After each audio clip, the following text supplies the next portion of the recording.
Good morning. This is Angela. Today's a cup of tea. I knew we would come around to this topic, and I tend to not cover it very much because I try to sort of veer away from focusing on it, but I knew eventually it would come up. So here we are. Many times when people go to psychics or, get a reading of any kind, if their card's done, blah, blah, blah, the number one question is always, am I going to find my soulmate? Am I going to find the love of my life? But really, soulmate's usually the term that they call it. And it's really interesting how often that comes up, even with people who are on an active spiritual journey. So there are several different facets to that, and I'm going to sort of run through them very quickly because there's a lot to talk about here. But they're important to sort of understand because they all connect together. My understanding is this, that when we broke ourselves up, pretended to break ourselves off from the divine to create this perception of an individual soul, we also, were part of, say, a group, and then we sort of broke ourselves up again. I don't even know what kind of order it is, but that's sort of my general understanding. And as an individual soul, we said, I want to have, in this existence, following these laws that we've created, that we're creating, as part of the game, I call it, I want to have all these experiences.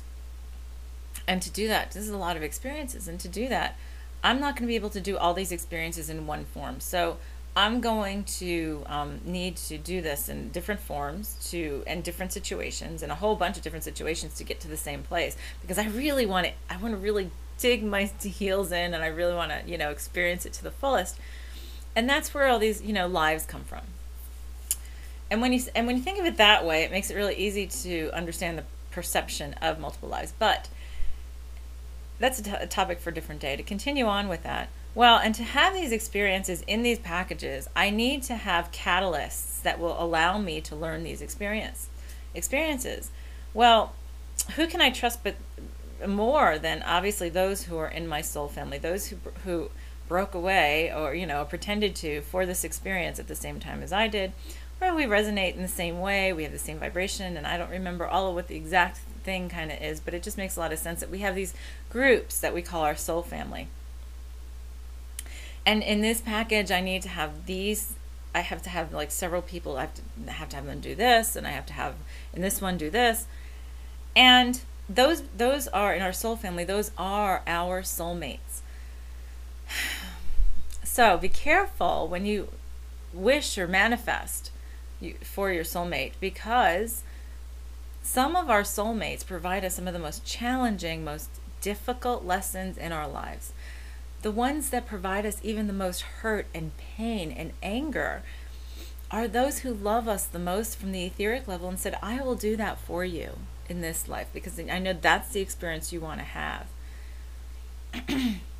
And to create that perception of hurt and pain and whatever to be able to process that particular lesson. So many of us don't think about the possibility of that some of the most challenging negative people in our lives are actually some of our closest soulmates. So yes, obviously it comes back to also that if you're manifesting, you want to manifest somebody without trauma, who's going to be without trauma, drama, and illness in the relationship, and all with grace, ease, balance, harmony, joy, fun, excitement, adventure, love, humor. And that you'll, resonate the highest, frequency of vibration together in the highest and best, most positive way, blah, blah, blah. That's the first point. The second point is, and I'm coming back around in an arc because this is actually really important, all of this. Second point is this. What's most important at this point in our journey is to remember, if we are so desperate to look for what we call soulmates, if we are so desperate to find love outside of us, then we are lacking for love for ourselves. And the key is to truly get to the place where we are completely in love with ourselves, with unconditional love in the highest and best way, and to know that we are worthy of everything, that we are worthy of being the divine, that we are worthy of being unconditionally loved by Creator because we are part of it. And my understanding is that the only absolute in this universe is love. When it comes down to it, all the other stuff is perception. All the other stuff are the experiences that we chose to have during this existence. So in essence, what's going to happen is when you set those parameters to attract a soulmate or whatever you want to call them, we have different kinds of soulmates. And you know what the funny thing is? Somebody who might be your romantic partner in this life could have been your brother or sister or father, mother, or even, child, or in other lives, cousins, neighbors, worst enemies. It's amazing what I've seen and how we all just change roles because we said, all right, in this one, I want to switch places with you, and I want to experience that, and I need you to do that for me, and that kind of stuff. These are all these agreements we put in place.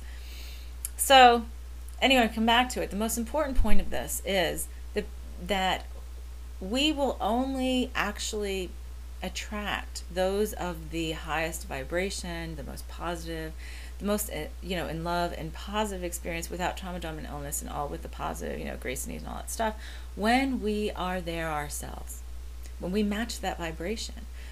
Because if we're not ready and somebody comes to us that has that for us, it will show us a mirror and give us some more issues with ourselves until we clear all that out.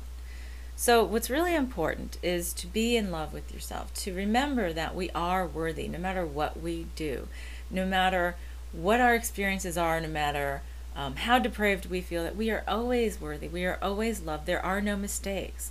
This is all part of the experience. In fact, we are just so doused in love from so many levels, and yet we convince ourselves, we have taught ourselves, we've disempowered ourselves to believe what others tell us, that we allow others to tell us that we are not worthy, that we're unworthy, that we are unworthy of being loved, that love is conditional, and all that kind of stuff. So what I usually tell somebody who comes to see me about this is to work that really what's going to happen is for you to find that person of that highest vibration. It's going to cause a highest vibration kind of relationship. The first step is to do all the work yourself, on yourself first, to clear it all out first, to work on that. And sometimes you have to have some other experiences first for you to be able to get to those realizations, to clear it out, to get to that highest vibration, to actually attract that person into your life. And then essentially, when that person comes into your life, you don't need them. You don't need to have them there. It's just something you can share in pure joy and pure love because you're both there. So that's a lot to think about, and I'm going to get into, and so that's what our clearing is about today, is actually about worthiness and unconditional love. So my cosmic legalese: would you like all the following without trauma, drama, or illness, without creating, recreating a situation for illustration or experience, and all with ease, grace, balance, harmony, joy, fun, excitement, adventure, humor, and love, for all versions of you, all times, all places, into the ever-expanding universe, to infinity and beyond? Would you like to get all information from this clearing and download via instantaneous and comprehensive download with fully conscious understanding in the moment and the timeline and version of you from which it is requested? And would you like all of the Creator's truths and understandings, perceptions, definitions from this clearing and download to replace yours, so that yours become Creator's, and for divine alignment, for all the following? To bring forward any unresolved, any unprocessed experiences that you've had that have caused the beliefs, any or all beliefs relating to, I am unworthy, love is conditional, I am unworthy of unconditional love, I am unloved by Creator, I am unworthy of unconditional love from Creator, I despise myself, I fear myself, I think that covers most of it. And to pull those beliefs, to pull any and all anger, regrets, resentments, rejections, anxieties, and fears related to the experiences that cause those beliefs, to pull those, the energy of those, the memory of those, and also all self-limiting thoughts, words, and actions from the cellular level, pull those and transform all that to Creator's light, send it back to Creator, close those receptors absolutely and permanently, open new ones, and saturate all the cells and in between them with the highest vibration of Creator's unconditional love. And also to get Creator's truth and understanding as to what actually happened, the perception versus the truth, and why you had it happen that way, and what you were able to process through that, and the absolute highest divine truth of what all of that was, all that experience was. And to heal, resolve, and clear the timelines in all directions to infinity with the platinum and violet flames. And then to download the beliefs: I am worthy of unconditional love. I am worthy. I am unconditionally loved. I love myself. I know how to love myself unconditionally.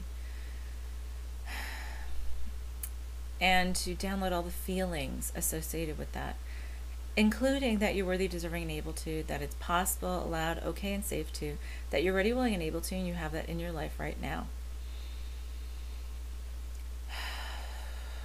And then to write off as completing the Akashic Records, to offer to any and all ancestors and descendants as they so choose to accept.